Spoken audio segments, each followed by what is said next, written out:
എങ്ങനെ നിങ്ങൾക്ക് മൊബൈലിൽ ലൈവ് ഫുട്ബോൾ കാണാമെന്നുള്ള വീഡിയോ ആണ് ഞാനിപ്പോൾ ചെയ്യാൻ പോകുന്നത്.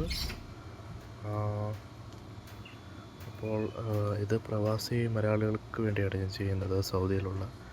സൗദിയിൽ മാത്രമല്ല, GCC രാജ്യങ്ങളിലെ പ്രവാസികൾക്ക് വേണ്ടിയാണ് ചെയ്യുന്നത്. അപ്പോൾ നമുക്ക് ആദ്യം പ്ലേ സ്റ്റോറിലോട്ട് പോകാം. IPTV എന്ന് സെർച്ച് ചെയ്യുക. ശേഷം വരുന്ന ഈ ഓപ്ഷൻ ക്ലിക്ക് ചെയ്യുക. ഇതിൽ ഈ ആപ്ലിക്കേഷനാണ് നിങ്ങൾ ഡൗൺലോഡ് ചെയ്യേണ്ടത്. ഈ ലോഗോ ശ്രദ്ധിക്കുക. പ്ലേ സ്റ്റോറിൽ ഇതാണ് ലോഗോ. പിന്നെ മെറ്റാവേഴ്സ് ലാബ് കണ്ടില്ലേ, അപ്പോൾ പ്രത്യേകം ശ്രദ്ധിക്കുക. ഞാനിപ്പോൾ ഓൾറെഡി അത് ഇൻസ്റ്റാൾ ചെയ്തിട്ട് ഞാനത് ഓപ്പൺ ആക്കുകയാണ്. അപ്പോൾ ഇതാണ് ആപ്പിൻ്റെ ഇൻ്റർഫേസ്.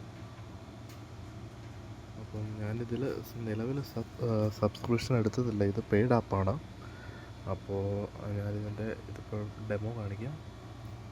ഡെമോയിൽ ക്ലിക്ക് ചെയ്യുക. എന്നിട്ട് സാമ്പിൾ പ്ലേലിസ്റ്റ് നിങ്ങൾക്ക് സാമ്പിൾ ഇങ്ങനെ കിട്ടുന്നുള്ള സാമ്പിൾ ക്ലിക്ക് ചെയ്യുക.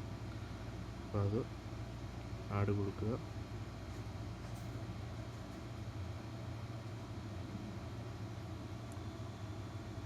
ഇപ്പോൾ ലൈവ് നടക്കാത്തതുകൊണ്ടാണ് ഇത് ഇപ്പം പരസ്യം പോലെ ഇങ്ങനെ കാണിക്കുന്നത്.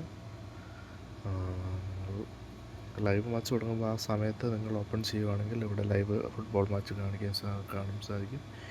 ഇങ്ങനെയാണ് ഈ ആപ്പിൻ്റെ ഒരു ഇൻ്റർഫേസ്. എല്ലാവരും ഇത് ഡൗൺലോഡ് ചെയ്യുക. വേൾഡ് കപ്പ് മാച്ച് സപ്പോർട്ട് ചെയ്യുക. അപ്പം നിങ്ങളുടെ ഇഷ്ട ടീം ഏതാണെന്ന് കമൻറ്റിൽ പറയണം കേട്ടോ.